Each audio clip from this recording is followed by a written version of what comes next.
Falar um pouquinho também sobre o tema que está na cabeça de todo brasileiro, que é segurança pública. Eu estou vendo aqui, meu querido Rafael Macris, você tem um celular cuja capa chama um pouco a atenção. Ganhei de presente. Ganhei de presente. Você, quando anda pelas ruas da capital paulista ou outras grandes capitais aqui do país, você tem o hábito de falar distraidamente ao celular? Tem. Tem esse hábito. Então, por isso que você, já estou vendo, você está sem relógio, você já é um cara que já foi visitado, provavelmente, pela criminalidade, infelizmente, como vítima, não é? Sim, sim. Olha, o problema é o seguinte, está acontecendo, as organizações criminosas estão cada vez mais estruturadas, já hoje elas ocupam nichos com características paramilitares, de estrutura organizacional e hierárquica, com divisão de tarefas. Hoje, se você entrar num reduto dominado pelo crime organizado, não quero fulanizar especificamente um local, apenas a título de exemplo, tem muitos outros.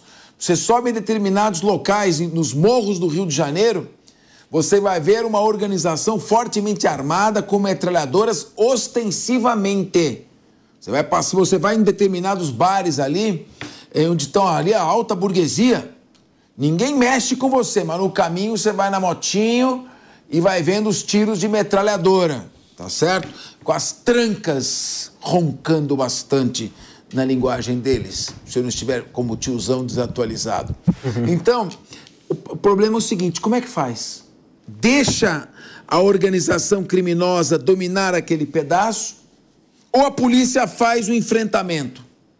Se a polícia fizer o enfrentamento, eu garanto para vocês, se entrar a polícia qualquer, militar, federal, exército, polícia civil, entrar num reduto dominado pelo crime organizado, vai levar bala. E nesse caso vai reagir. E há riscos de mortes de inocentes, efeitos colaterais. Fazer o quê? E aí, pior ainda, a polícia já está... O policial, ele é mal remunerado. Ele mora perto daqueles ambientes onde tem os criminosos. Ele tem que ir sem farda para sua casa, porque se ele for reconhecido, ele é morto. Certo? Se ele tiver com a sua arma e for pego, se é policial, cabelo cortadinho, ele é morto. Então ele vive numa tensão enorme. As polícias militares têm o maior índice de suicídio de todas as outras carreiras. Enquanto isso, a Anistia Internacional criticou as mortes em ações policiais na Bahia e cobrou medidas das autoridades. De acordo com a organização, as operações policiais já deixaram 86 vítimas fatais em apenas 2 meses, o equivalente a 2 mortes por dia.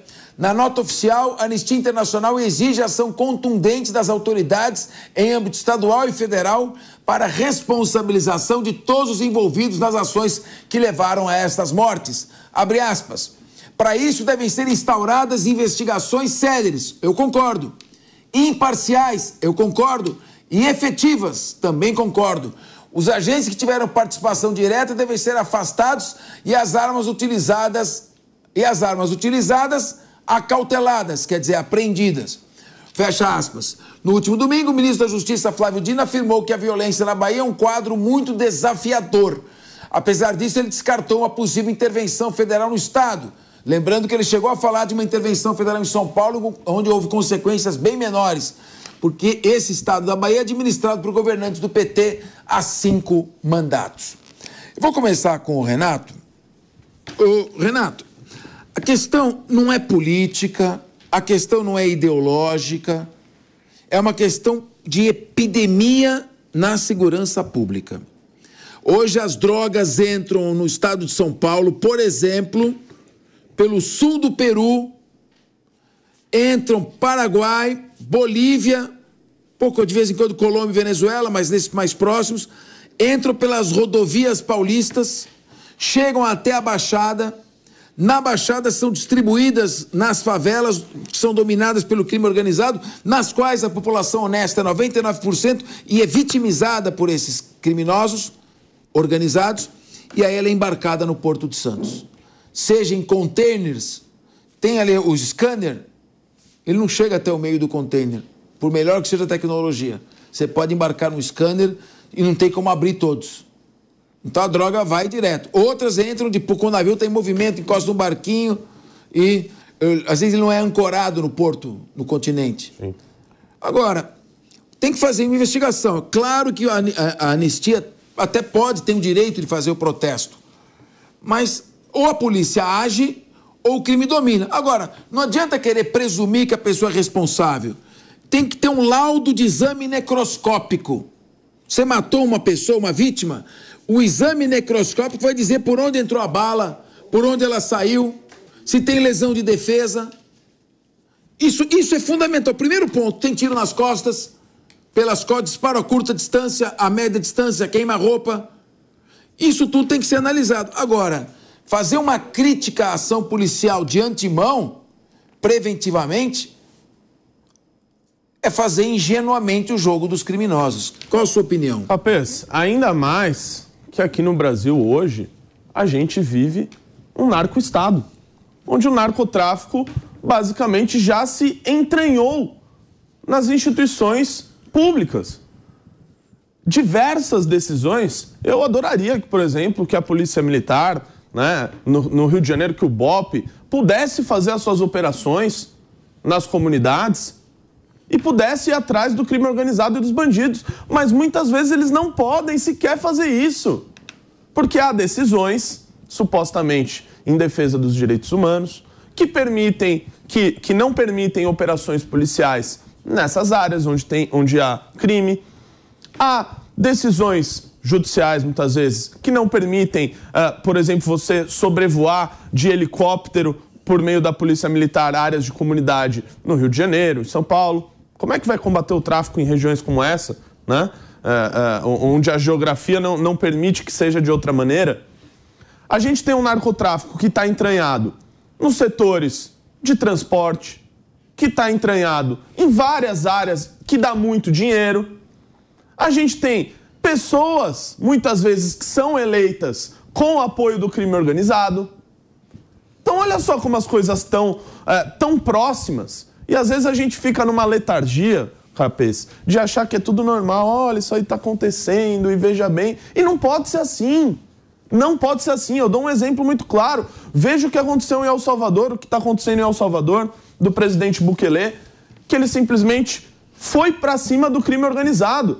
Criou a maior penitenciária das Américas. Prendeu mais de 40 mil pessoas envolvidas com máfias, com gangues, com o que há de pior e mais sujo em El Salvador.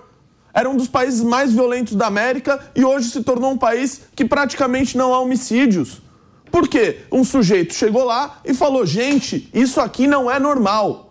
E o que a gente vive hoje no Brasil não é normal. E a gente só vai conseguir mudar isso quando chegar alguém com um peito lá e falar: eu não vou aceitar que o Brasil seja assim, que seja essa máquina de matar pessoas todos os dias. Ou a gente toma uma atitude drástica, ou as coisas só vão piorar. Meu querido Daniel José. A gente está falando aqui da Bahia, que é o estado que tem sido governado pelo PT nos últimos 5 mandatos, né? Então, aí nos últimos 20 anos, quase, e que tem um dos piores índices de criminalidade do Brasil, né? A Bahia hoje é o estado mais perigoso para se morar no nosso país. O que a Anistia Internacional faz ao criticar essas mortes ocorridas nas ações policiais é feita por motivação ideológica, sim, né? E de uma visão de mundo que vitimiza o criminoso.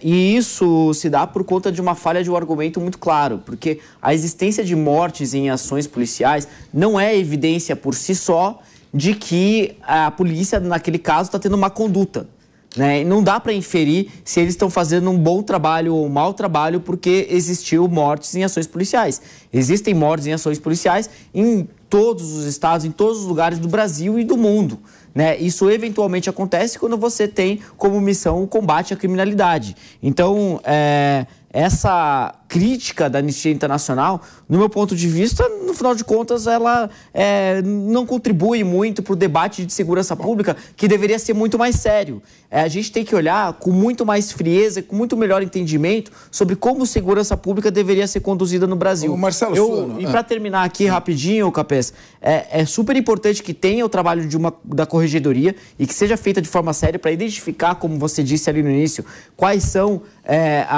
nas ações policiais as mortes, né, que vieram por erros policiais e aquelas que vieram por defesa, enfim, ou como consequência direta do trabalho correto que as polícias estão fazendo. Então, assim, a gente não vai conseguir melhorar o debate público de segurança pública com intervenções como essa da Anistia Internacional, que deveria ficar Marcelo Suano, diga-me a respeito, o que é Anistia Internacional? Me fala um pouquinho desta organização que critica muito a segurança pública aqui no Brasil. Eu não estou vendo ela meter a boca em outras regiões do mundo que tem massacres, chacinas e milhares de mortos. Me fale sobre a Anistia Internacional. Estou me deleitando ao ouvi-lo. Eu vou tentar falar alguma coisa sobre a Anistia. Primeiro, a Anistia Internacional é uma organização não governamental internacional. As relações internacionais, elas avançaram produzindo vários tipos de atores internacionais, dentre eles organizações não governamentais internacionais. Por quê? Porque houve, com o avanço da ciência, da tecnologia, em especial de informação, comunicação e transporte, a possibilidade que no mundo inteiro se articulassem grupos para defender determinadas pautas. A Anistia Internacional, ela é voltada exatamente para a democracia e direitos humanos. Ela foca nisso. Por isso, é interessante a existência dessas entidades, desses organismos internacionais ou dessas organizações não governamentais internacionais. É o termo mais adequado. A questão toda é que, se ela tem um valor para ficar olhando o que está acontecendo no mundo, sempre aquilo que ela manifesta em função das informações que ela tem. E as informações que ela tem normalmente chegam de uma maneira enviesada ao ponto de fazer determinadas afirmações sem conhecer a realidade local. Aí ela vai estudar antropólogos que ficam estudando a Pocahontas, ficam estudando uma série de coisas, e eles não conseguem entender que, por exemplo, se eles fossem antropólogos de verdade, eles saberiam que existe a criação de subculturas, que na realidade são culturas que são desenvolvidas em determinados ambientes. Por exemplo, o crime organizado cria uma cultura que desenvolve e se reproduz, inclusive, uma forma de viver em determinados ambientes. Renato, desculpa ser indelicado, qual é a tua idade? Tenho 28. Cara, eu peço a Deus que você viva muito, porque você é muito corajoso. E te parabenizo por tudo aquilo que você falou aqui. Obrigado. Agora, precisa ter muita coragem para falar o que você falou, tá? Porque, veja, o que o Renato trouxe ali naquele momento, ele trouxe a realidade dessas culturas do crime que são colocadas. Quando ele trouxe o caso de El Salvador tinha a mais violenta gangue do mundo. Sabe como é que eles viviam? Para você entrar naquela porcaria lá, você tinha que passar por alguns testes dentários, você tinha que passar na rua e matar qualquer pessoa. Não era matar alguém que você não gosta, é matar qualquer pessoa para mostrar que você tem capacidade de matar alguém. E lá, o presidente conseguiu controlar esse tipo de imundície mental, social e cultural. Ele conseguiu, pelo menos, é uma proposta. Veja, quando a gente olha, a gente pega um relatório da Anistia Internacional. Eu sempre respeito os relatórios que vêm de todos os organismos e todas as organizações não governamentais internacionais. Agora, não significa que eu vou fazer aquilo que eles estão falando, porque eu sei que é enviesado. E você tem um fato que, por exemplo, foi muito... Olha que coisa curiosa. Ela bateu no local, mostrando que, vocês falam que é só extrema-direita, a direita que faz isso. Olha quem governa ali. Aí vem uma outra questão. Talvez eles não saibam a realidade do policial. Normalmente, quando vai se falar de direitos humanos, se fala de direitos humanos apenas de um lado. Não se fala, por exemplo, de direitos humanos do promotor, que é perseguido. Vai falar Gaquia, né? Vai falar para Lincoln Gaquia. O que ele vive. Lincoln Gaquia é o promotor que enfrentou o GAECO e vive cercado de policiais 24 horas por dia, ele e sua família, jurado de morte. A vida dele é um inferno. Vai falar daquilo que você viveu quando você enfrentou determinados grupos aqui. Vai falar daquilo que vive o policial militar. Essa é a razão pela qual eu mando um abraço muito apertado pro Coronel Telhada. Não é porque ele é deputado federal, é por causa daquele PIN que ele carrega sempre com orgulho aqui no peito e um anel que ele carrega que tem um R de rota. Um abraço para toda a rota. Os direitos humanos somem nessas zonas. Eles não veem todo o sofrimento. Tenta verificar o que é entrar num local que está todo mundo com fuzil AK-47, o cara tem que entrar com 38, agora tá com 42. Rafael, ponto. O Anistia Internacional não tinha que ver também essa população que é dominada pelo crime organizado, que é obrigada a viver naquela região, não tem condições econômicas de sair para outras regiões, ela vive sob violência intensa daquela comunidade, vê os seus filhos serem cooptados pelo tráfico de drogas, eles não querem estudar, porque o tráfico paga muito mais, entrega uma arma para eles. Então, não é uma visão também um pouco superficial da questão? Se tem 80, ocorreram, eu acho muito, 86 mortes em 2 meses, eu concordo, estou de pleno acordo. Agora, vem aqui verificar o que está acontecendo, não sai falando de onde se encontram, não é verdade? Então, eu acho que para você dar opinião, você tem que dar opinião em cima de fatos concretos. Não adianta ficar chutando para todo lado. E mais do que isso, Capês, a gente vem um pouco para o mesmo caso da questão do marco temporal, em que as ONGs vieram meter o bedelho no nosso país sem conhecer a nossa realidade. Aqui é a mesma coisa que está acontecendo. As ONGs estão vindo meter o bedelho aqui no Brasil sem conhecer de fato a realidade das periferias. Elas vêm defender essa pequena parcela da população bandida, criminosa, que causa o terror nos 4 cantos do nosso país hoje e não estão nem aí para grande parte da população que está sofrendo na mão desses bandidos, Capês. Quem são essas ONGs? Quanto de dinheiro elas recebem? Quem que financiam essas ONGs? Isso tem que ser investigado, Capês. Isso que tem que ser investigado. Agora, essas ONGs virem aqui e dar opinião onde elas não conhecem, defendendo o bandido. Faça-me o favor, eu tenho certeza que todo mundo que está assistindo a gente nesse programa não concorda com esse absurdo. Muito bem, gente.